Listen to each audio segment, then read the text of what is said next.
do to get you off. Kissing down her hair like, oh my god, taking off your shirt. Welcome back to Talk English, the podcast where we slow things down and talk about real life, real routines, and the little details that shape who we are. I'm your host, Emma. Today's episode is a special one. I'm joined by someone who truly appreciates the quiet moments in life, the early mornings, the soft city sunsets, and the small rituals that help us reset and recharge. Lucas is someone who believes that routine doesn't have to be boring. From returning home after travel and easing gently back into daily life, to long city walks, experimenting in the kitchen, watching thoughtful documentaries, and noticing beauty in everyday details, Lucas has turned balance into a lifestyle. In this episode, we'll talk about how he structures his days, how travel influences his mindset, why slowing down is essential in a fast world, and how paying attention to small moments can completely change the way you experience life. So grab a cup of tea, get comfortable, and join us for an honest, calm, and inspiring conversation. Welcome, Lucas. Welcome, Emma. Thank you for having me. I'm really happy to be here. I love conversations that slow things down a bit, so this already feels like the perfect place to talk about my life, my routines, and the small moments that help me stay grounded. My name is Lucas. I am 30 years old, and I live in a medium-sized city that I really enjoy. It's not too crowded, and it's not too quiet either. There are small cafes, parks, and bike paths, which I like a lot. I work in an office during the week. My job is fine, it pays the bills. And the people I work with are friendly, but after a long day, I always look forward to my free time. On a normal day, I wake up early. The alarm rings at 6:30, and at first, I feel like hitting snooze. But then I remember that I want to start the day with some energy. I brush my teeth quickly, make a cup of coffee, and have a small breakfast. Usually, I have bread, butter, and a little jam. Sometimes I grab a yogurt if I feel like something lighter. I enjoy these quiet moments before the city fully wakes up. After breakfast, I get dressed in my office clothes and make sure I have everything I need for the day, such as my bag, keys, and phone. I usually take the bus to work, but on days when the weather is nice, I prefer to ride my bike. Cycling helps me feel more awake and puts me in a positive mood before the workday begins. On the way to work, I listen to a podcast from the Talk English channel on YouTube to improve my English. I pay close attention to pronunciation, vocabulary, and useful expressions. And sometimes I repeat words quietly to myself.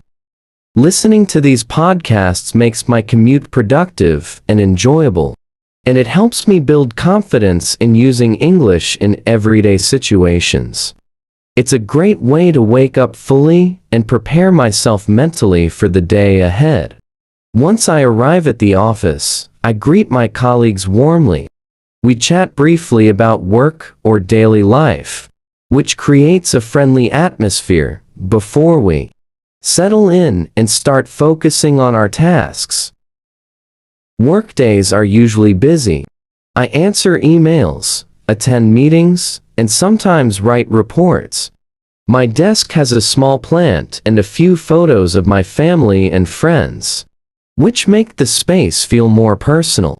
Even though the work is routine, I try to find small moments of fun, like sharing a joke with a coworker or discovering a new article online about something I'm interested in. When I finally leave the office in the late afternoon, I feel a sense of relief. The evening is mine. Often, I stay at home first. I put on comfortable clothes and sit on the sofa. Sometimes I watch TV, but instead of listening to music, I usually listen to lessons about self-improvement. These lessons help me relax in a different way. They inspire me. clear my mind, and motivate me to become better after a busy day. If I have enough energy, I pick up a book. I read slowly, but I enjoy every page. Reading allows me to disconnect from work and focus on my personal growth. Whether I am listening to self-improvement lessons or reading quietly, this time in the evening helps me recharge and feel more balanced. Dinner is usually a peaceful and comforting time at home. I live with my brother, and in the evening, we often sit together at the kitchen table to eat a simple, home-cooked meal. The kitchen feels warm and welcoming, with soft lights and the quiet sounds of the evening outside the window. After a long day, this moment helps us slow down and relax. While we eat, we talk about our day in a natural, easy way. We share what happened at work or school, talk about small problems, and sometimes joke about funny things that made us smile earlier. Other times, the conversation becomes more serious, and we listen carefully to each other. There is no rush. We enjoy the food and the company. These dinners are more than just a meal. They are a time for connection and understanding, a moment when we can support each other and feel at home. Sitting across from my brother, sharing food and conversation, makes the day feel complete and helps us end the evening in a calm and positive way. Weekends are different. I sleep longer and wake up later. After breakfast, I take my time to plan the day. Sometimes I go running in the park, swim at the local pool, or ride my bike. Physical activity is important for me. It refreshes my mind and gives me new energy. After exercising, I often visit my family. My parents don't live far away. We have lunch together, share stories, and sometimes laugh a lot. Other times, we discuss more serious topics. In the evenings, I like to watch movies. I enjoy funny films, but also calm, thoughtful ones. When I feel tired, recently, I've realized that I want to make my free time more active. I don't want to do the same things all the time. I want to experience more. I started planning my time better, writing down appointments, and thinking about what I want to do on the weekends. This way, my free time doesn't feel empty. I also discovered new hobbies. I started photography. I take photos of the city, parks, people, and interesting places. At home, organize my photos, edit them, and learn more about lighting, angles, and composition. In summer, we often have barbecues outside. Everyone brings something to share, and we eat, drink, and enjoy the evening together. Once a year, go on vacation. I love traveling, especially with friends. We often go to the sea or visit another city. We book a hotel and stay for a few days. On the beach, I feel free. I swim, lie in the sun, and sometimes take long walks along the shore. In the evening, we might go out for dinner or meet other travelers. Traveling refreshes me and gives me new ideas and experiences. After returning from vacation, it usually takes a few days to get back into the normal routine.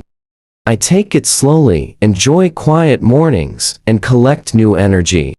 I sometimes experiment with new recipes, watch documentaries, or go for long walks in the city.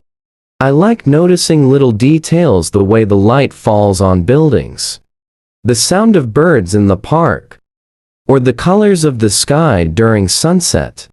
Sometimes, I spend an entire afternoon exploring a museum or attending a small concert.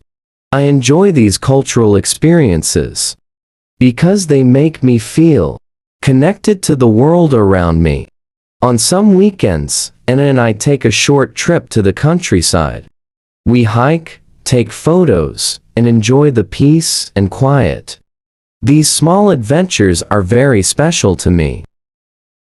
Even in my daily routine, I do include little moments of joy. A cup of coffee in the morning, chat with a neighbor, or watching a funny video online. Life isn't just about big events, it's also about appreciating small moments.